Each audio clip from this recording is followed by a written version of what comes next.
నమస్తే,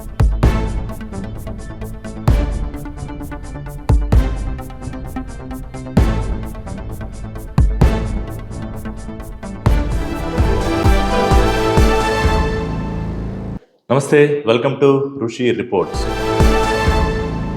వైఎస్ఆర్సీపీ అధినేత Jaganmohan Reddy assembly, MP ఎన్నికలకు అభ్యర్థులను ప్రకటించారు. ఒకేసారి ఇడుపులపాయ నుంచి 175 మంది ఎమ్మెల్యేలు, 25 మంది ఎంపీ అభ్యర్థుల్లో వీళ్ళందరిలో ఎంతమంది గెలుపు గుర్రాలు?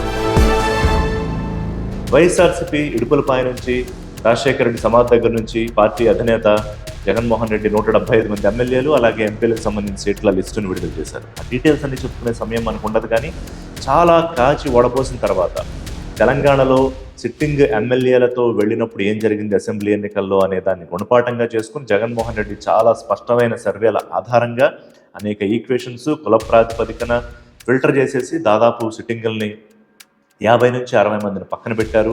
కొంతమంది యువతను ముందుకు తీసుకొచ్చారు, మిగతా వాళ్ళని సిట్టింగులుగా కూర్చోబెట్టి 175 మందిని ప్రకటించారు.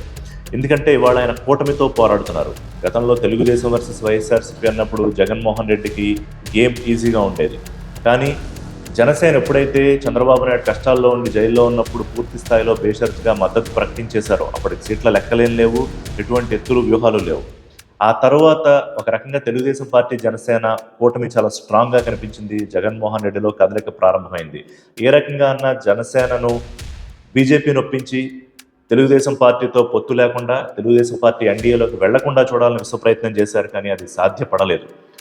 రేపు ఎల్లుండో ఎన్డీఏలోకి వెళుతుంది అన్నప్పుడు కూడా జగన్మోహన్ రెడ్డి చివరి ప్రయత్నాలు చేశారు ఢిల్లీలో వెళ్ళి. కానీ ఎవరి రాజకీయ సమీకరణాలు వాడుకుంటాయి. బీజేపీకి పవన్ కళ్యాణ్ చాలా ముఖ్యమైన నాయకుడు ఫ్యూచర్ రాజకీయాలు చేయడానికి. చంద్రబాబు నాయుడుతో ఈరోజు ఇష్టం ఉన్నా ఇష్టం లేకపోయినా పవన్ కళ్యాణ్ ఒత్తిడి మేరకు పవన్ కళ్యాణ్ వీళ్ళిద్దరినీ కలపడంలో చాలా కీలక పాత్ర పోషించారు. సో ఇప్పుడు వీళ్ల మీద కూటమి మీద పోరాడడానికి వైఎస్ఆర్సీపీ చాలా వ్యూహాలతో ఇవాళ ఎన్నికలకు వెళ్ళబోతోంది.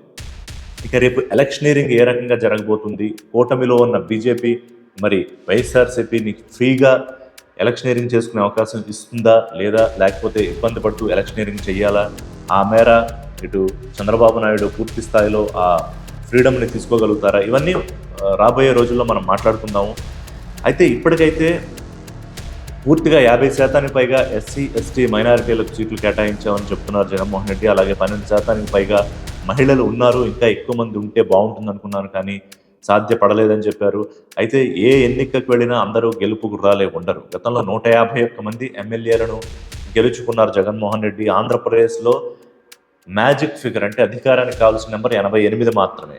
సో 88 సీట్లు గెలుచుకోపోతామా అనే ధీమా జగన్మోహన్ రెడ్డిలో ఉంటే 125 పైగా కూటమికి నెంబర్ వస్తుందనే ధీమాలో టీడీపీ, జనసేన కనిపిస్తోంది. బీజేపీ ఇంకా సీట్లను ప్రకటించాలి, టీడీపీ దాదాపుగా లిస్టు ప్రకటించేసింది, జనసేన లిస్టు ఇంకా రావాలి. సో చూద్దాం ఎంతమంది ఇందులో గెలుపుకు రావాలనేది కూడా రానున్న రోజుల్లో మనం నియోజకవర్గాల వారీగా వాళ్ళ బలాబలాల ఆధారం చేసుకుని విశ్లేషణ చేసుకుందాం.